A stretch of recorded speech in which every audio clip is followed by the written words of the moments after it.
Hello again, it's me, Eric Warren. I wanted to share some more information. An article I found in the Register Guard, the Eugene, Oregon newspaper. Eugene, homeless in Eugene should be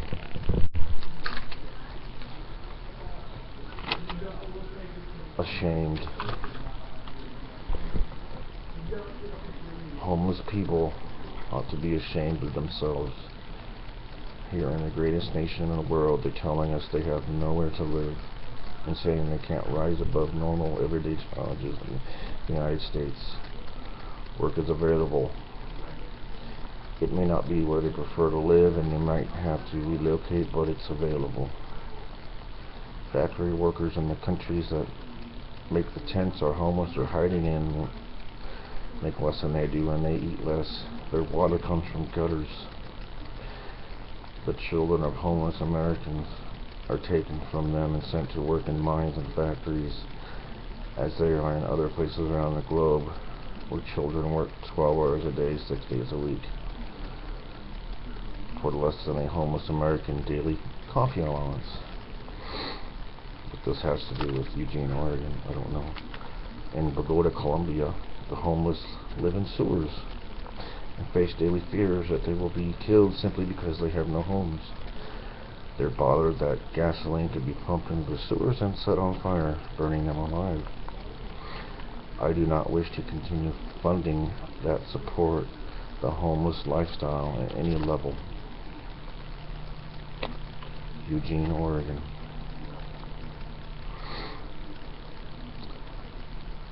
Eugene, Oregon, one of the most unfriendly places to homeless. It's also very unfriendly to veterans and disabled people.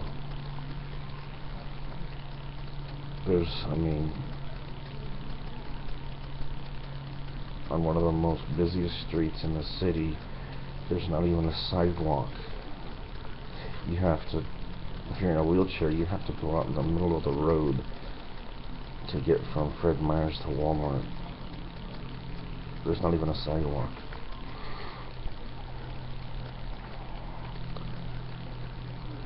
And they have a no camping ban. So the mission is filled to the max every night. Where are these people supposed to go?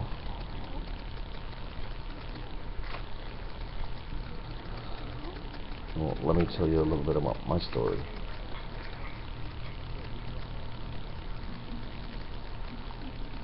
I was kicked out of the mission that I now donate to because I was diabetic and I had diabetic syringes. Now I donate every month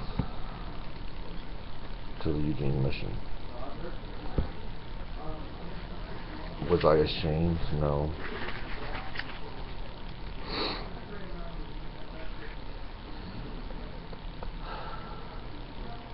Due to several circumstances, problems, injuries, malpractice, I reached a point where I became homeless in the streets in a wheelchair, losing everything.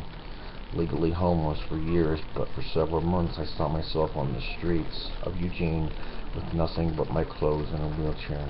Not by choice, never ashamed, but forgotten, abused, neglected, hurt, turned away, denied, even jailed, and charged with a crime. When I was robbed by Motel 6 and my credit card was locked for fraud protection and I wasn't given a chance to get money, and the cab driver over $7 refused my check, which was good, and I wrote it over the limit he asked for, and I was jailed, charged with a crime,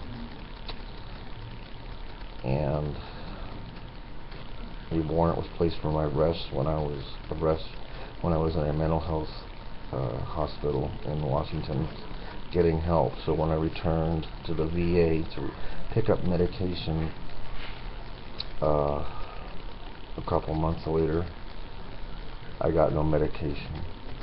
I never even made it in the building. I was handcuffed, thrown to the ground, placed in solitary confinement by the Roseburg Police Department. So they're a whole another video.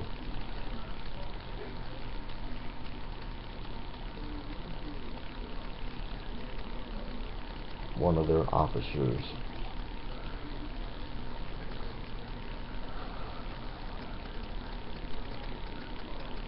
should not be a police officer.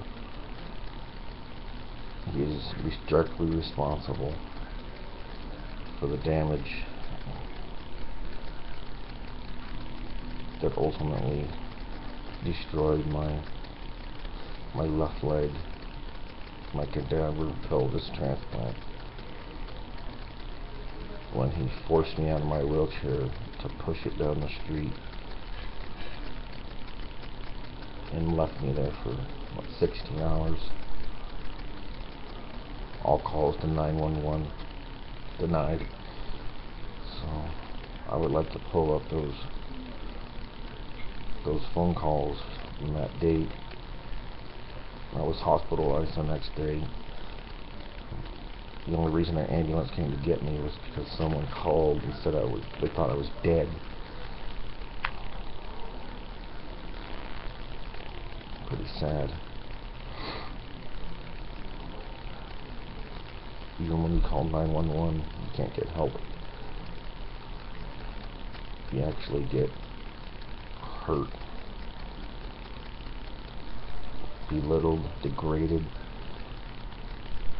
and injured by a police officer who said he was a former veteran.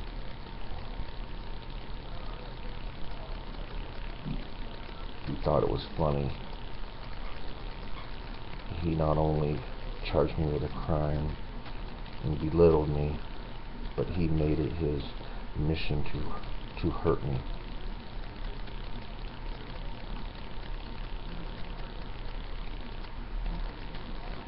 Karma's a bitch. And as a retired federal police officer and combat veteran, you just don't do that. You don't do that to anybody.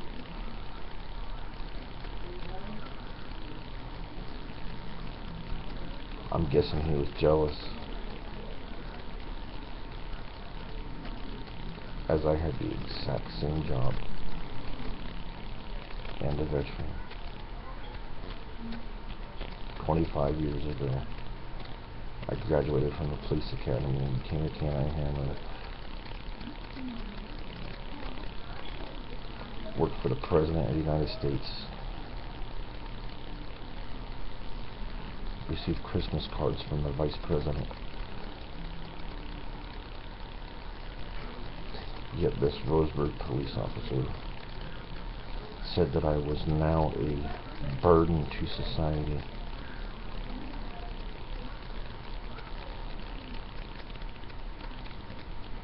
I raised my hand, stepped forward, and said I will give my life to my country. When I was 17 years old during a war. 25 years later, I'm a burden to society. And I should be ashamed of myself.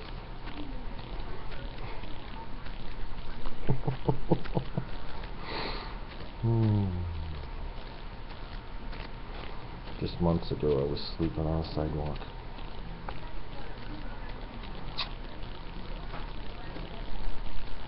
Now I have at my disposal 7 figures. So it's time to It's time to make known those who wronged me.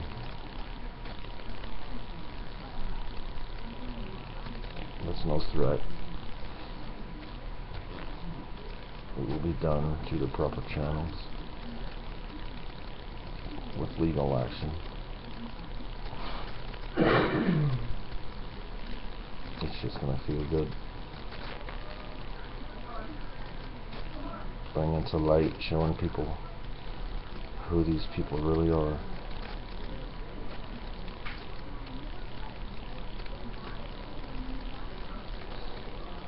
That's it for now.